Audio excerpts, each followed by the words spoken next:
This episode is sponsored by the Slang Self-Doubt Prayer Journal. Over the past 4 years, I have had the opportunity to help over 30 women identify, accept, and take action in the parts of their lives where they feel stuck. My heart's desire is to do that with every woman I come in contact with, but the truth is that's not realistic. So instead, I created a prayer journal that goes through that same journey. The Slang Self-Doubt Prayer Journal is designed for you to dig deep and answer questions that will pull out where you are stuck on your journey. The Slang Self-Doubt Prayer Journal consists of 6 sections of journal prompts and areas for reflections for when you want to dig a little deeper and just take your thoughts to another level.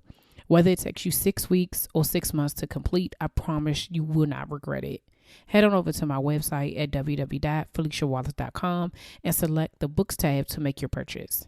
If you are ready to find your fears and slay them, go to www.feliciawallace.com, select books, and get your copy today.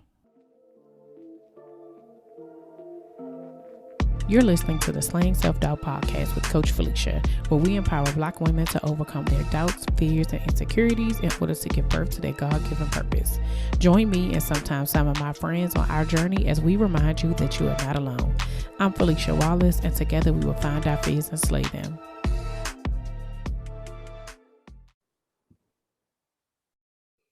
Welcome back to another episode of the Slang Self-Doubt Podcast. I am here with Necoya Tyson from All About You Event Management. Good morning. How are you? Good morning. I am fantastic today. Yay. Thank you so much for agreeing to do this. I'm so excited. One, because she do a couple of events that have to do with mimosas, and I love me a mimosa. Okay. So I'm just excited about how mimosas tie into everything, because you can have a mimosa all day long. It doesn't even matter. Like, that is like a morning, noon, evening, night drink, as far as I'm concerned, all day drink, right? So I'm just excited to hear about, how you got started, where this is now, where it's going, all of those things. So can you tell us a little bit about yourself and how you got started? Yes, I sure will. So, as Felicia said, my name is Necoya Tyson. I am the CEO and owner of All About You Event Management. We are an event planning firm based out of the DC area. However, we do events all over the place. Anywhere that we are needed is where we go to do events. Yes. I got started originally some years ago. I was working for an organization in Northern Virginia, and I'd been there for only a few months. And at that time, we were on our second or third round of layoffs. And I instantly got a little bit scared because I thought, oh my goodness, last one hired, first one fired type of thing. Oh, yeah. And since I wasn't there for that long, I was always fearful for possibly losing my job. And so I started All About You Event Management back in 2009.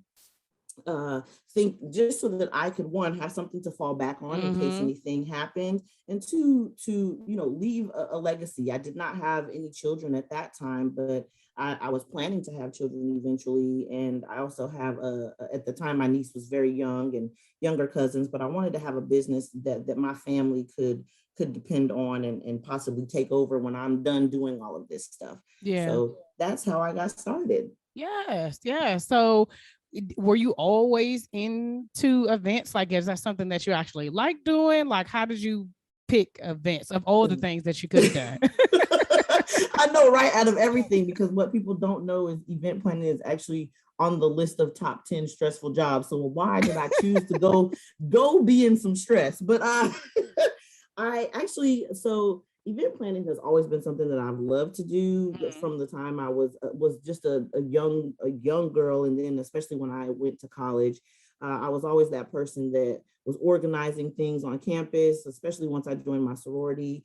And I loved planning events. My degree is actually in communications, mass communications, so television production and journalism.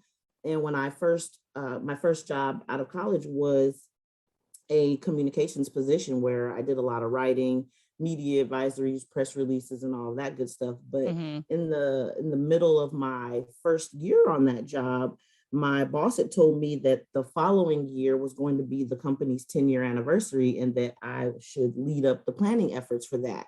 And that's actually how I really got started. Oh, wow. Yeah, I planned the company's 10-year anniversary, and it was probably one of the most fun and amazing events that I've done in my career, because it was an event for an organization for children.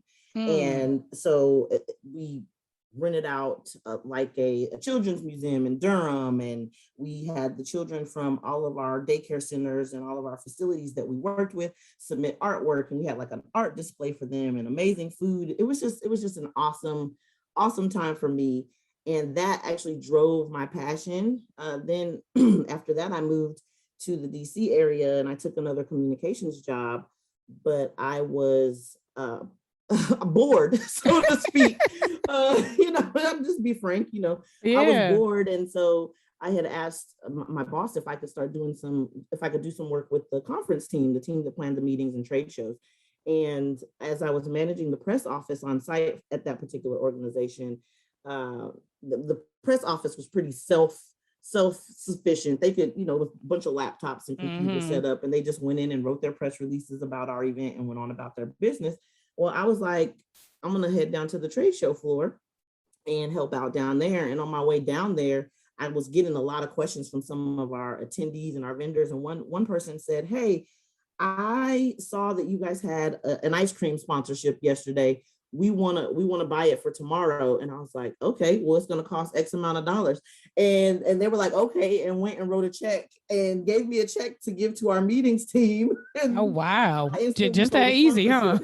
I was like, "Oh, is it this easy?" No, it's not. But in that moment, I thought it was. So that's how I transitioned over into planning meetings and events and all of that for nonprofit organizations and associations. I pretty much walk into the trade show floor. That's how I got started on this side. That is crazy, but that's very interesting, because even though you say it, like, even though it happened that way, like you had the experience before, like you got your feet wet a little bit in order to see if it was something that you really like to do or something that you would be interested in. So how has self-doubt showed up in your journey? Ooh, child, that's such a good question.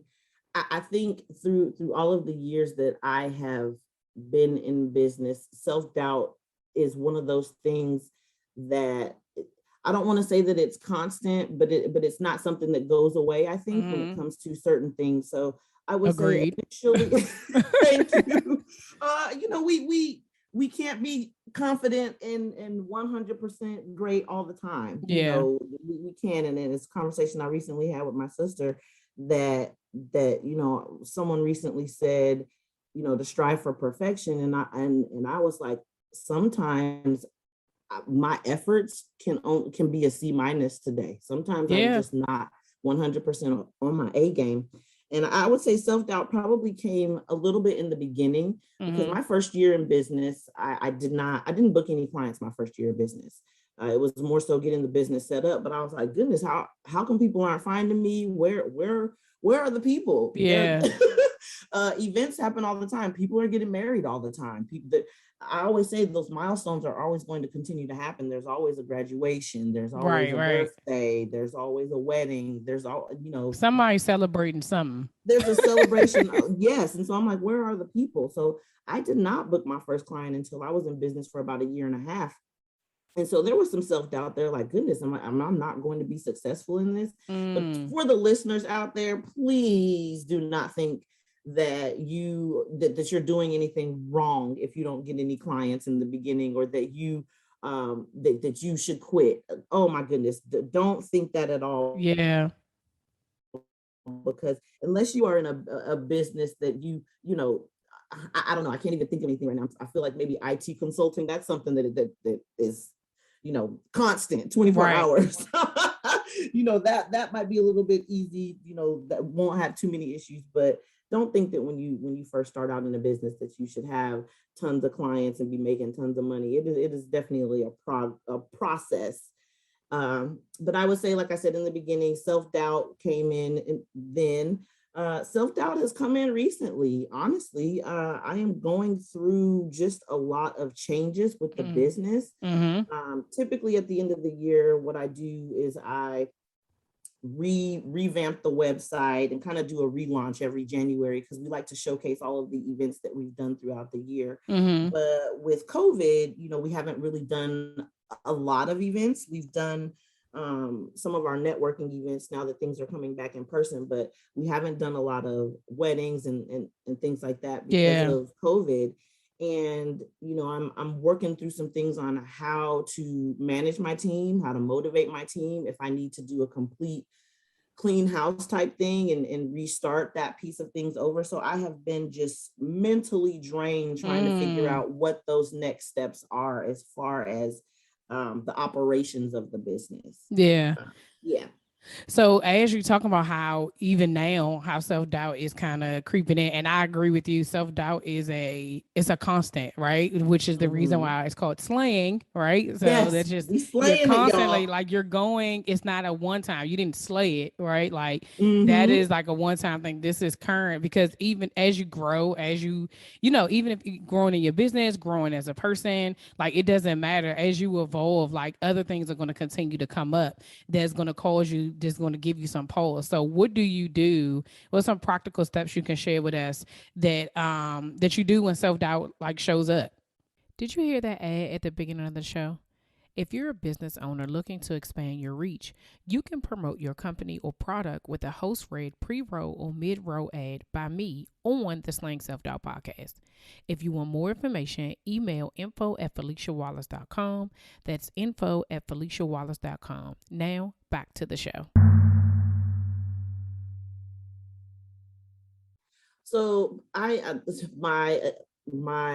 background is in journalism and TV production, and so I am a writer by design. I've always liked to write. Yeah. So I don't necessarily keep a journal anymore. I used to a long time ago, but now I really just write everything down. That's my first step. When I am feeling stressed and when I'm feeling like there is too much going on, I take a step back and I sit down and I write out the things that I'm stressing about. And then I take a look at those and then I write, what are the things that I can do to combat that stress? Like, what is it that I can, if I see that, okay, I'm stressing because the website needs to be redone and this event doesn't have a lot of attendees and there's just several different things. I take each one, I chunk those things. I take each one and I just write out what are the ways that this particular issue can be fixed. I said to someone the other day, I did a recent interview for like women in media or something like that, and I said they asked me how do I stay motivated, and I was like, pray and pray some more. That's facts.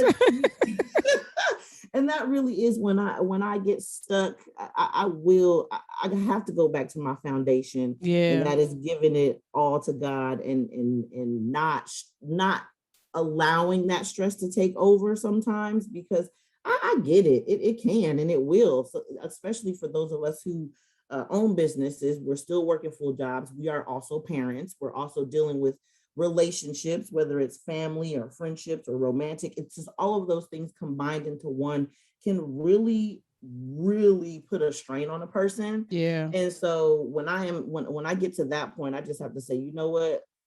I know that all of this is happening for a reason. I know that there is supposed to be some sort of lesson in this, and I just need some guidance on what that lesson is and what am I going to come out knowing after all of this is over.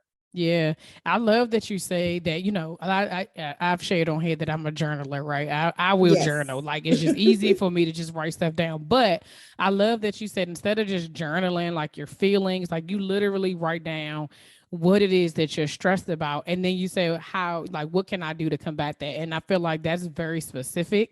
And I wrote that down. Was like, that's a good idea because sometimes you are, it's so many things running through your head, but in some moments, like right then and there, you may have like three things. There's no need to go over the other stuff. What are the three things right now that are stressing you out or causing you some angst, or that you are like, it's causing you to pause, right? And so like you say, if it's whatever's going, like you said, using the example of trying to update your website, okay, what can I do now like, well, how can I actually do that? Like, I'm in that situation myself right now with my website and wanting to switch it over. Part Yeah. of Oh, me is yes, that's like, what I'm doing too. yes, part of me Switching is over like, platforms. yeah, there's one It's side that's just like, stressful. forget it, let it just stay the way it is. It's fine. The other side is like, but you spending money on something that you're not even using the full use for. But then I'm like, but Yes. then I gotta start over, and I don't even want to start over. I also don't want to pay nobody to do it. Like, it's so many different things. So it's just like, how can I simplify? How can I get the most out of this situation, especially when you're on a time crunch, because I got to do this by a certain date or else like I'm gonna end up paying for both. So it's like, can't do Yes. that either, right? But I love that because it made me think like, okay, what do you need on this website, and just do that. You know, at the Mm-hmm. end of the day, like, this, as long as people can find you, that's all that really has to happen. And it's okay if it's not, Oprah Winfrey's website, right? Like, you don't have, I We don't don't have have a Oprah whole Winfrey. team of We people. don't have Oprah Winfrey money. I don't No, have I'm that, sorry. right? So what can Felicia do to make sure that her audience and her people just find her? As Yes. basic as it is, just do it. But I love that, instead of being like, because I will find myself just like, well, maybe I can do this, and maybe I can do that. And sometimes I've always said I can talk myself out of it. Usually I just be like, forget it. Yes. I'm gonna just keep what I have, and either way I'm losing, because I really don't want that. I'd rather have something else that. So thank you for that. That's a little Oh tidbit my for goodness, me you're because I welcome. needed And that. one thing that you're so funny. One thing that I do also is I have a whiteboard right above my desk, and Mm-hmm. every day, if I feel that I can accomplish it every day, I will do my 5 priorities for the day. Oh, that's What are the good. 5 Yeah. things that I need to accomplish today? And sometimes if I know it's going to be a crazy busy week, and I'm actually not going to be sitting on this computer for 6, 7 hours, what I'll do is I'll do my top 5 to 10 priorities for the week, things that I need to Mm-hmm. have done by Friday, by the time I close this laptop down on Friday. Yeah. And for me, it gives such a great sense of accomplishment to cross something off that to-do list. Mm-hmm. Ooh, child, you be like, oh, I only got 8 things left. So, I mean, it's a constant motivator though to look up at my whiteboard and say, okay, well, how much time do I have to finish bullet number 3? Okay, if I haven't, I'm sitting on this computer for an hour. That is a task that I know I can complete in an hour, so I will do Yeah. that. But to me, I need to see it. I have to see it, and I need to know that, oh, it's got to get done. So Yeah. yeah. No, that's good. That's good. So what have you learned about yourself during this journey that you didn't know before? Oh my goodness. I have learned, one of the things that I have learned is I can do anything, but I cannot do everything. Ooh. And when I say that, that means anything that I put my mind to, I know that I can do it. I can accomplish it. I have.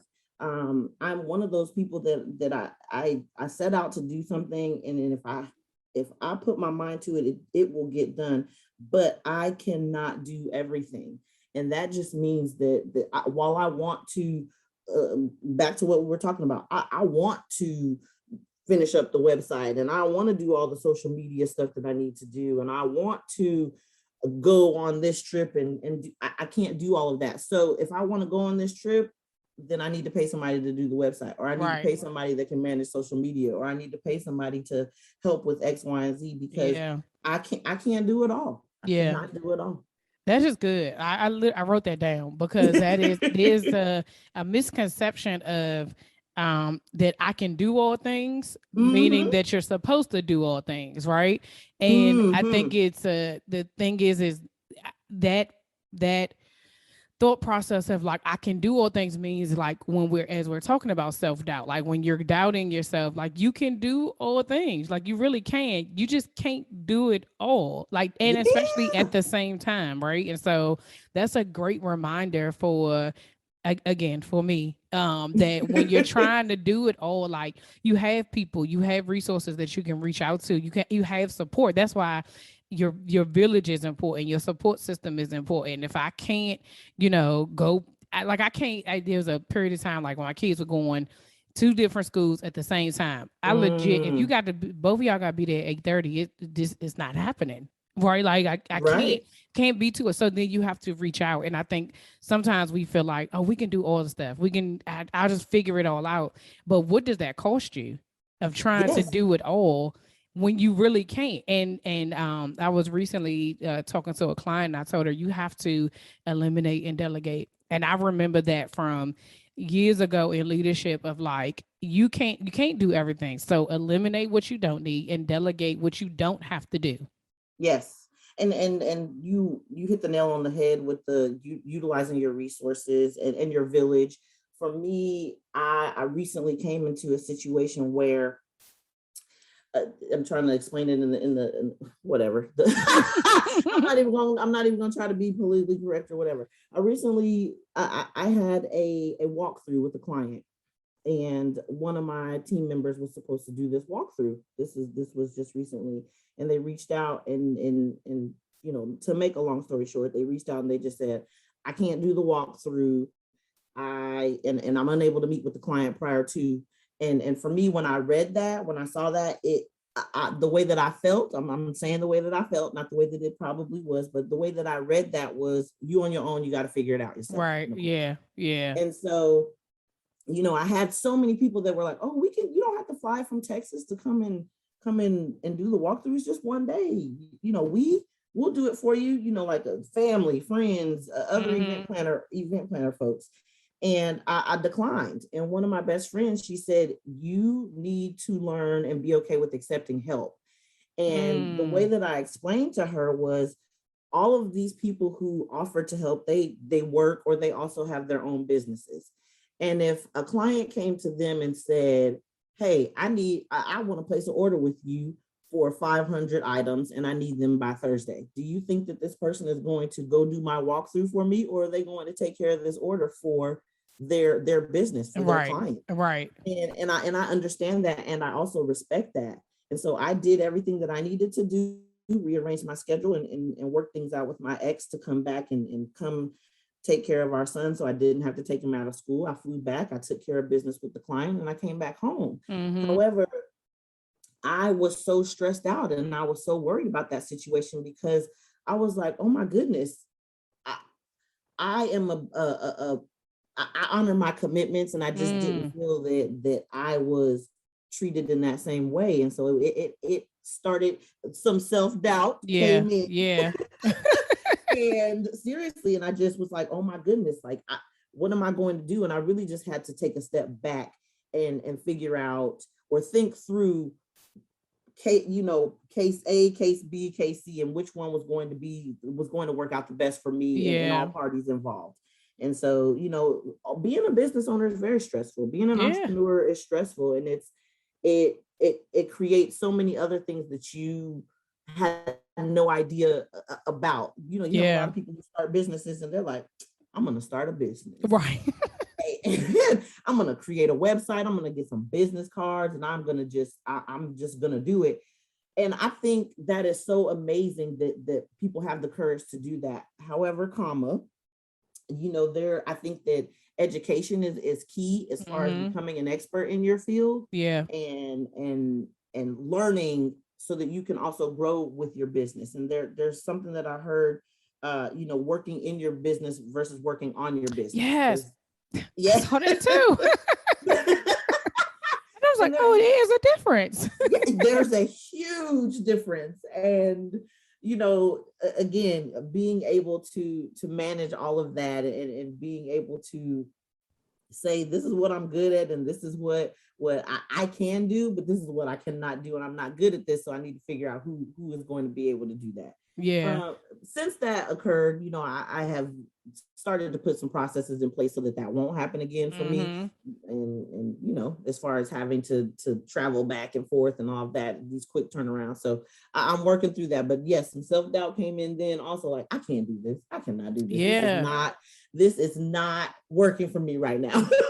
But the fact is that you readjusted after, you know what I mean? Because a lot of times what the purpose of like the movement of slaying self-doubt is really about is that we're not saying that it's not going to happen. We're saying that you can't get stuck there, because there's a Yes. difference of like that self-doubt coming up in that situation and then you being like, well, what am I supposed to do now? You're going backwards and you being like, well, I guess it's just not going to happen. And being so stuck in that space that there is no forward movement versus Mm-hmm. saying, okay, I'm going to have to shift, pivot, and figure out how I'm going to get this done, because ultimately the result still has to happen. And so the goal is that, yeah, this doubt's going to come up, and yeah, obstacles are going to come, but you just can't stay there. You can't stay Yes. in that space, because it helps nobody. You don't go any further, and then you can't see what you absolutely can do and also what you need to change, right? Mm-hmm. So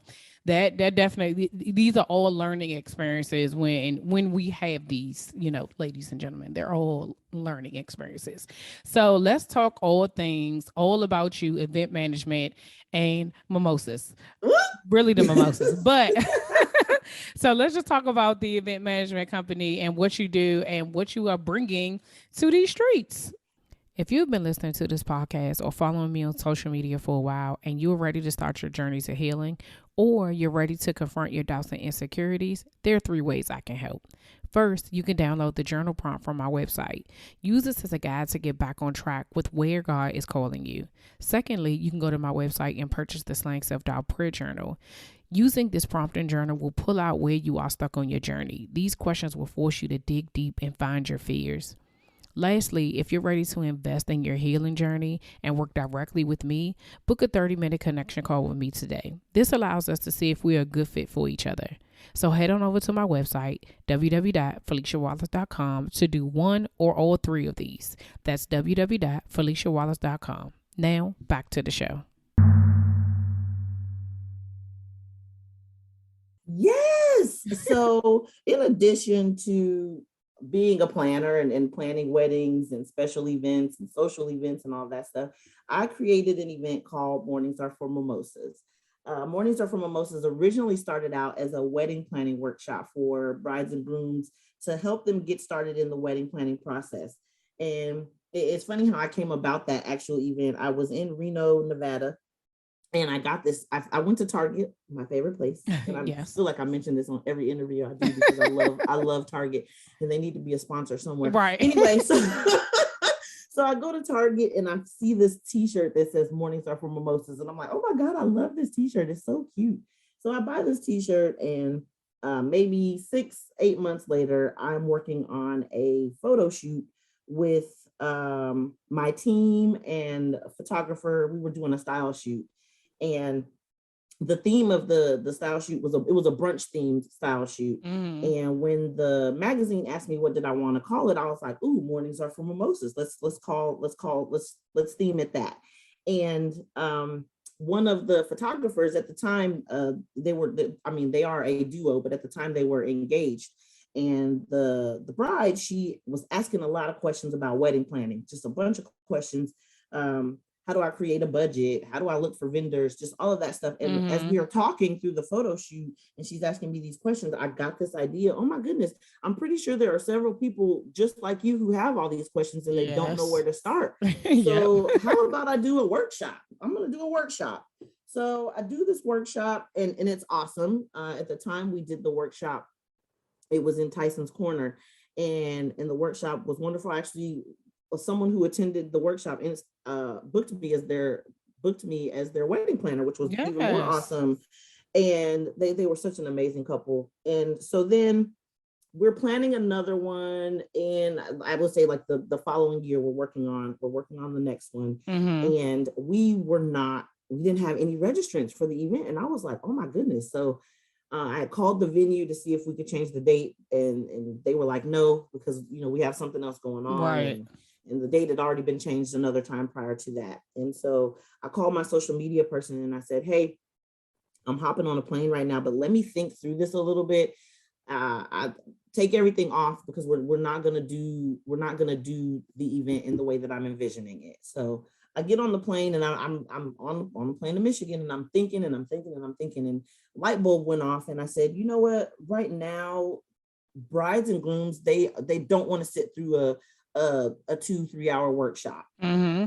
What they want the quick 15-20 minute videos. They want the Instagram lives, the Right. Facebook lives, just on one particular topic or subject. But those of us who are in this industry, we love to be together. We love to network. We love to talk to each other. And we also love to learn from each other.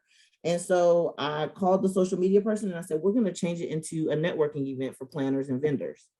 And so I then called my graphic designer and I said, hey, let's switch up the flyer that we have and we're just going to call it the Planners and Vendors Edition.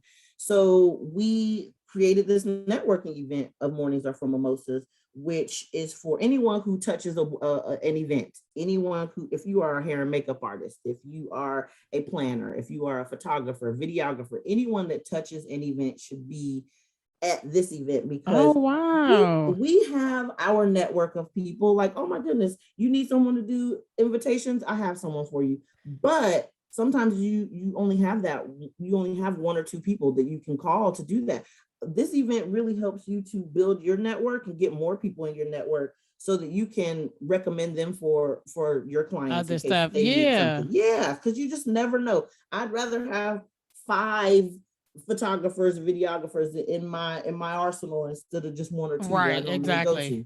Yeah. And so this event, we network, we drink mimosas, we talk about all things events. We talk about what are we stressing about right now. We talk about the state of the wedding industry or the state of the events industry. We just talk about any and everything. And I started doing these also in Austin, Texas. And what I did here, because it made it was a little bit easier here because I don't know a lot of people in Austin. I just moved here a year ago.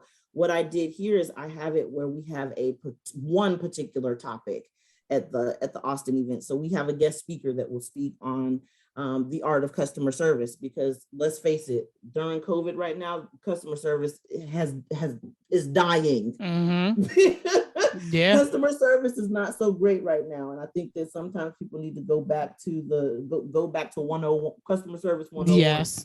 And so yeah. And then the one that we did before, we had a lawyer come in and just talk about contracts, talk about what clauses you need to add to your contracts.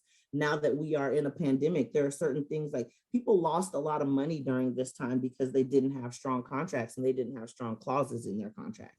So yeah, so that is what Mornings Are for Mimosas is about. It is my baby. I absolutely love the event. I love the concept, and I really do see it being a bigger thing, a bigger event. Yeah. But right now, because of COVID, we're trying to keep it small and we're trying to keep it a little more compact. We limit it to about 50 to 60 people at max. Right now, we've been doing about 30 to 35 people at these events. Yeah. One of the things that I love about what you said with specifically with Mornings Are for Mimosas is that it's not just like initially I thought it was like, oh, it must only be for event planners. And you said, no, it doesn't matter what you do. Like if you are doing any type of event, it would be for you, right? Yes. So that you're able, and I think a lot of time, like, even in my mind, I was thinking to myself, like, oh, well, that would apply to me as well. Because when I'm thinking about things that I would want to do for slaying self-doubt, like I know a couple of event planners. And so sometimes, well, like one's my sister. And so I always be like, so, can I borrow your ear for a second to try to figure out? But there's things that I want to be able to do without having to bother her because she got her own stuff going on, Yeah. But this is like when you say instead of leaning on that one person, you're able to like reach out. And so that I love that concept that it is it's for everybody, right? And it's not just for people who plan events, because those of us who are not in that industry, we don't even know where to go. We don't even know who to talk to, where we looking for. We know the basic stuff, and sometimes that may not even be, may just be trying to figure out a location somewhere. Like, where do you look for whatever it is you're trying to do? So I love that idea. And then at the beginning of this, you mentioned something called the other mimosa thing, Mimosa Fest. Yes. So I'm gonna tell you what I envisioned, right? I was just like, mimosas everywhere. Mimosas everywhere. Oh my God. So that's my other baby, Mimosa Fest. So Mimosa Fest, the way that how I have coined it is I've been calling it a boozy, meaning I don't want to say drunk, but Mhm. drinking, boozy, bougie, brunchy day party. Like Yes. that is what it is going to be. It is going to be live music. It's going to be food trucks. It's going to have vendors, and of course mimosas. We are going to have a mimosa contest, and it will be for those who restaurants, hotels, or even bartenders. If you feel that you have the best mimosa cocktail recipe in the city of Austin, you Mm. can submit, they'll be able to submit their recipes to us, and then we'll pick our top five. And then our bartenders at the event will make those drinks, and we will have people judge them, and we will have someone named the best cocktail, the best mimosa cocktail in Austin. And Wow. it's going to be so amazing. We right now we're working on entertainment. We're going to have a hip hop violinist, just to bring a little bit of classiness to the Yes. event also. But the event is going to be Sunday, May 15th, 2022, to coincide with National Mimosa Day. National Mimosa Day is Hold on, wait a May minute. There's a National Mimosa Day? Wait a yeah, minute. May 16th, May 16th of every year Got is it. National Okay, May Mimosa Day. 16th. Write it Uh-huh. down. We're gonna do a Zoom. We're gonna cheers to mimosas that day, you and I, Yes, on Monday the yes. 16th. Um, and so yes, and so we did that to coincide with National Mimosa Day, and yeah, it's gonna be amazing. I I love that. yes, and so eventually, for those who are listening, eventually we want to bring it to some other cities. Mm-hmm. There are a few other cities that do some sort of mimosa festival, which in my research, I have seen a lot of different things. However, when this trademark, all that stuff, when you get the cease and desist, don't be mad. Anywho, I know that's right. but we're looking at some other cities to bring it to. Definitely want to bring it back to the DMV. Yeah. So Well, you know, this probably is a brunch area. Okay. yes, So, yes, yes. That's what I told someone. I was like, there's two places that I have seen that do brunch the best, and that is the DC area and Dallas. They do brunch the best, those two places. yes. So I'm starting my research and working with folks on getting it down to some other locations. Yes, I'm excited about that. So I will definitely be staying posted to that because I told y'all at the beginning of this, I love all things mimosas. So I'm excited about that for you because I can Thank hear the you. excitement in your voice. And it's such a great thing. Like when you are watching like your baby grow, right? And there's things Yes. that are happening that you're like, oh my goodness, like this literally started off as just An let me see idea. an idea, and now here we are. So thank you so much for sharing your journey and sharing your story and letting us know what's going on and being as though that slaying self-doubt is all over y'all. Like she is in Texas, so these events, y'all listening to here, if you're not in the area, if you can get your tickets wherever, pay attention. So how can people connect with you and find you so they can either go to the Mornings Off of Mimosas or Mimosa Fest? Yes. So the best way to find us and to get all the information on the events is definitely Instagram. So we have two Instagram handles. The first one is at AAYOU events. That will have all of our events on there. And then if you are particularly interested in Mimosa Fest, it is at Mimosa Fest for Instagram. And then my website is www.aayouevents.com. That is the best way to get all the information that you need.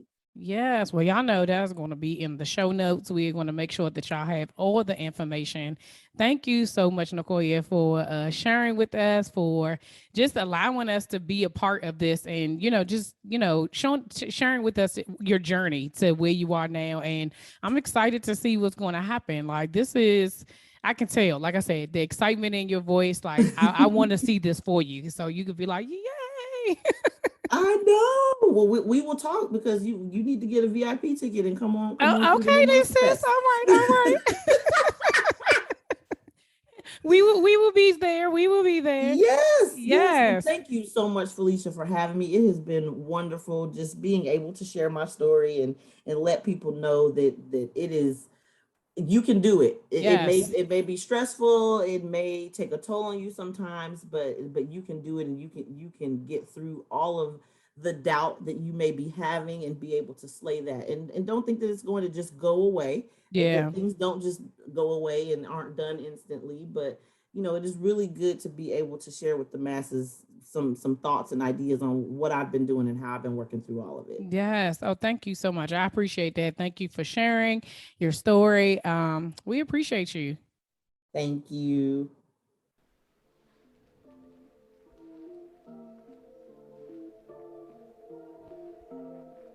All right, y'all, that's all for this week. Thanks for listening, and don't forget to share, subscribe, rate, and review. Remember to head over to Facebook and Instagram and follow me at Slaying Self-Doubt.